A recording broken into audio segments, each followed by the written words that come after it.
Hello, Your Excellency. Your Excellency, how are you? I'm all right, Your Excellency. Congratulations.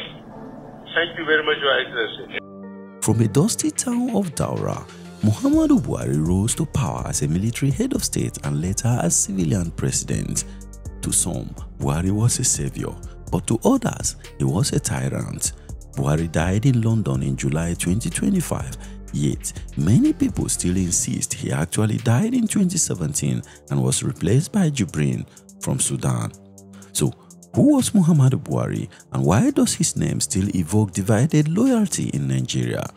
In this video, I will dive deeper into the mystery surrounding this cult hero, Muhammadu Buhari. Welcome to this edition of Hispu Media. My name is Gabriel Adidia. Muhammadu Buhari was born on the 17th of December 1942 in the town of Daura, Katsina State in what was then British Nigeria. He was born into a Fulani family, part of the historically powerful Fulani Emirate system of northern Nigeria. His father, Malam Hado Adamu, died when Buhari was only about 4 years old, leaving his mother Zulaihat to raise him almost entirely on her own. From a young age, Buhari's life reflected the traditional values of discipline and strict Islamic faith. He attended primary school in Daura and Maidua before enrolling in Katsina Middle School in 1953 and then the Katsina Provincial Secondary School, now Government College Katsina, from 1956 to 1961. When Nigeria gained independence in 1960, Buhari, then 18 years old, joined the Nigerian Military Training College (NMTC) in 1962. By October 1963, the NMTC was upgraded to the Nigerian Defense Academy (NDA). In his quest to seek more advanced training, Buhari attended the Mons Officer Cadet School in Aldershot, England, for officer training. He was commissioned as a second lieutenant and assigned to the 2nd Infantry Battalion in Abeokuta. Buhari's early career coincided with one of the most turbulent eras in Nigeria's history. Military coups, ethnic tensions, and the brutal civil war that erupted in 1967 all contributed to shape his worldview and professional outlook. But before we continue with the story, let me take a moment to invite you to like this video and subscribe to Hispu Media. It will go a long way to help us create more stories for you. Thank you. As a young officer, Muhammadu Buhari quickly gained combat experience during the Nigerian Civil War. He served as a platoon commander in the 1st Division under Colonel Muhammad Shua, fighting to suppress the Biafran secessionist movement. The conflict, which claimed over 1 million lives, deeply marked the officers of Buhari's generation and fostered a culture in which the military felt entitled to step in to, quote, rescue Nigeria from civilian failures. At least, so they thought. After the war, Buhari continued to rise steadily in his career. In 1971, he was appointed Brigade Major and later took command of the 4th Sector in the Northeast. He received further training at the Army Mechanical Transport School in the United Kingdom and the Defense Services Staff College in India. In 1975, Buhari was part of the group of officers that ousted General Yakubu Gowon in a bloodless coup, bringing Murtala Muhammad to power.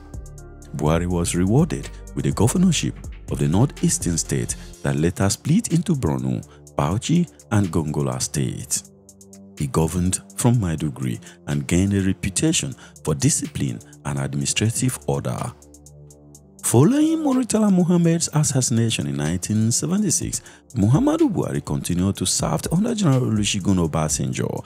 He was appointed Federal Commissioner for Petroleum and Natural Resources, an immensely powerful position given Nigeria's reliance on oil exports.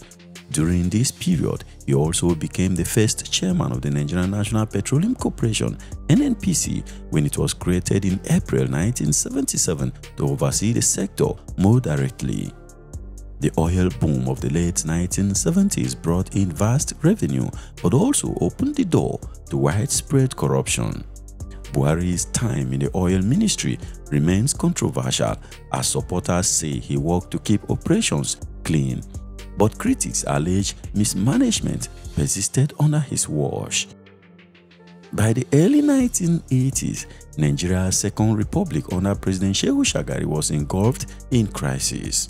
A collapse in oil prices, massive foreign debt, rampant corruption, and allegations of electoral fraud in the 1983 elections triggered widespread discontent among soldiers and civilians alike.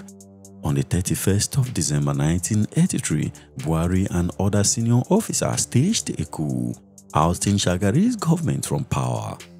In his first national broadcast as head of state, Muhammadu Buhari justified the coup by saying Nigeria was on the brink of collapse due to gross mismanagement. Buhari's military government declared a mission to restore discipline and accountability through the War Against Indiscipline (WAI). The campaign targeted everyday behavior from queuing in public places to punctuality for civil servants. Posters ordered citizens to form neat lines at bus stops. Soldiers enforced public sanitation rules, and lateness at work could attract public shaming. While many Nigerians admire his tough stance, his regime's methods were severe. His government detained scores of politicians and officials accused of corruption. Some were jailed for over 100 years under military tribunals. The regime enforced Decree No. 4, which gagged the press by criminalizing any report that embarrassed the government, whether it is true or not. Several journalists were jailed under this law.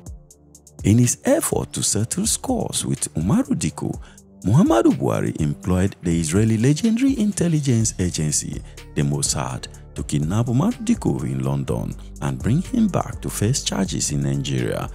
The attempted kidnapping failed.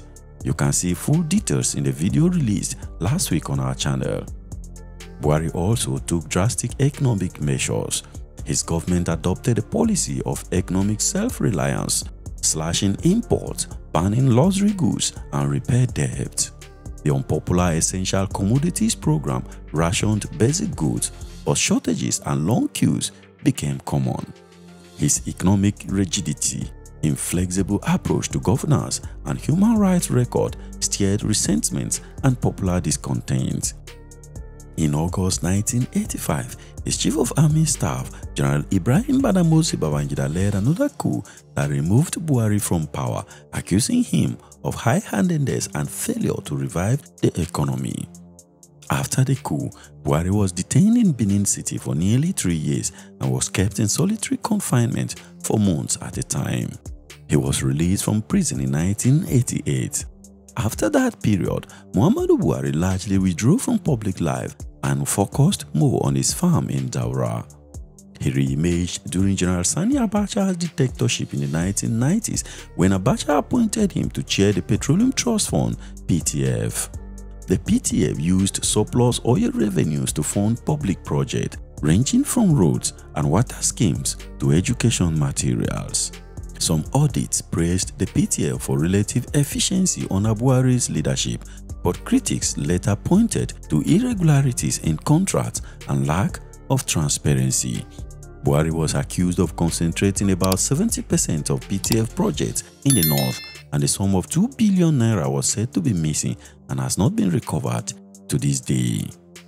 With Nigeria's return to democracy in 1999, Muhammadu Buhari attempted to translate his image of austere discipline into civilian politics. In 2003, he ran for president on the All Nigerian People's Party (ANPP) ticket but lost to the incumbent Olusegun Obasanjo. Buhari rejected the result, alleging fraud and other electoral irregularities. In 2007, he ran again and lost to Umaru Musa Yar'Adua of the ruling People's Democratic Party, the PDP. Although Yar'Adua later admitted the election was flawed, Buhari's legal challenge failed in court. He ran a third time in 2011 under his new party, the Congress for Progressive Change (CPC), but he lost again, this time to Dr. Goodluck Ebele Jonathan of the People's Democratic Party. His defeat this time sparked deadly riots in northern Nigeria, leading to the death of hundreds of Nigerians. Despite repeated defeat, Muhammadu Buhari's support base particularly in the north and among voters in the south seeking an anti-corruption crusader, remained loyal. Many analysts have described Buhari's followership, especially in northern Nigeria, as a cult following and described him as a cult hero. He framed himself as a converted Democrat who would respect civilian rule. But his records as the immediate past civilian president left much to be desired. Meanwhile, Buhari's luck turned when Nigeria's opposition parties merged in 2013 to form the All Progressive Congress (APC). The new coalition brought together a CPC, Bola Tinubu's Action Congress of Nigeria (ACN), a faction of the PDP, and factions of other parties to present a united front against Jonathan's PDP. Riding on widespread frustration over insecurity, especially the Boko Haram insurgency, massive corruption scandals like the 20 billion oil revenue controversy, and the abduction of the Chibok schoolgirls, Buhari won over voters tired of the PDP's 16-year rule. In March 2015, Buhari defeated Jonathan with over 15 million votes to Jonathan's 12 million votes. Jonathan's concession phone call was historic and marked the first peaceful transfer of power from one party to another in Nigeria's history. That ushered in the new era of President Muhammadu Buhari as a civilian. Buhari's first term as president was greeted with high expectations. He pledged to kill corruption before it killed Nigeria, crush Boko Haram, and grow the economy beyond oil. On security, there were initial signs of progress as the military retook most of the territories under Boko Haram control. Buhari relocated the military command center to Maiduguri and strengthened regional cooperation through the multinational joint task force with Chad, Niger, and Cameroon. While large-scale attacks reduced, Boko Haram splintered and deadly raids and bombings continued. His anti-corruption drive scored some wins as high-profile arrests, assets recovery, and the exposure of massive fraud in the defense budget happened. Yet, critics pointed out that the fight seemed selective, targeting opposition figures more than ruling party allies. Speaking in APC rally ahead of 2019 election, the national chairman of the party, Mr. Adams Oshomole, had this to say. And in fact, once you have joined APC, all your sins are forgiven. Meanwhile, Buhari's health became a national concern. In 2017, he spent over 5 months in London for undisclosed treatment, sparking rumors about his capacity to rule. His vice president, Professor Yemi Osinbajo, served as acting president during his absence. Until his death was announced on July 13, 2025, many Nigerians, especially some hardliners in the south, believe Buhari died in 2017 but was replaced by a clone to keep power within the northern establishment. A major proponent of this conspiracy theory, IPOB leader Nnamdi Kanu, believed Buhari died on January 27, 2017 and was replaced by a Jubrin from Sudan. Nnamdi Kanu is a strong advocate for Biafran secession and has since been detained by the Nigerian government for his beliefs. So, do you believe Buhari died in 2017? Leave your thoughts in the comment section below. Economically, Buhari's protectionist policies, including currency controls and his austerity measures, were divisive. A sharp fall in oil prices, coupled with his austere policies, plunged Nigeria into a recession in 2016, the first in 25 years. Recovery was slow, with high inflation and unemployment. Despite pushing for agricultural self-sufficiency and expanding rice farming, millions of Nigerians remained in poverty as the cost of living skyrocketed. Most Nigerians were no longer able to feed themselves. Despite the economic hardship, Buhari won re-election in 2019, defeating Atiku Abubakar amid allegations of voter suppression and intimidation in opposition strongholds. He vowed to consolidate infrastructure projects, complete railways and roads, and deepen anti-corruption reforms. However, insecurity worsened. Banditry and mass kidnapping surged in the northwest and north-central regions. Attacks on schools led to waves of student abductions. Boko Haram and its offshoots, ISWAP, maintained deadly operations in the northeast as farmer-header clashes in the Middle Belt resulted in mass killings. Meanwhile, his administration's handling of dissent and protests attracted criticisms. In October 2020, the NSAS movement mobilized young Nigerians against police brutality.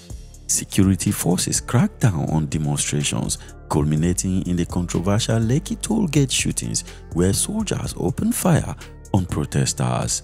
The government's denial further inflamed tensions. Buhari's suspension of Twitter in 2021 after the platform deleted one of his tweets threatening separatists drew global rebuke and raised concerns about shrinking civil space. On the economic front, Buhari championed infrastructure, the Abuja-Kaduna Railway, Lagos-Ibadan Rail, road networks, and airports. Yet, debt levels rose significantly as critics warned of unsustainable borrowing. However, his administration signed the African Continental Free Trade Agreement, ending Nigeria's initial hesitance. He often portrayed himself as incorruptible. Buhari famously declared, and I quote, "If Nigeria does not kill corruption, corruption will kill Nigeria." End of quote. Critics, however, argued that his record and that of his administration did not match his rhetoric. Billions of naira were spent on groundnut pyramids in the north and the Nigerian airways, none of which is actually in existence today. When he left office on the 29th of May 2023, Nigeria faced deep challenges. Poverty remained widespread, inflation was high, insecurity persisted in multiple fronts, and corruption was rife. While his supporters credited him with stabilizing the country through oil shocks, investing in infrastructure, and restoring a measure of fiscal discipline, his detractors accused him of presiding over worsening human rights, rising debt, high corruption, and failing to unify the country. Meanwhile, his foreign policy stressed regional security, contributing troops to ECOWAS peacekeeping and calling for global support to combat terrorism and trafficking in the Sahel. On a personal note, Buhari has 10 children from 2 marriages. His first wife, Safinatu, was Nigeria's first lady during his military rule, but they divorced in 1988. He married Aisha Buhari the same year. Buhari is a devout Muslim and is known for his Spartan lifestyle. He returned to Daura as a retired elder statesman, pledging to stay out of politics but promising to offer advice when needed.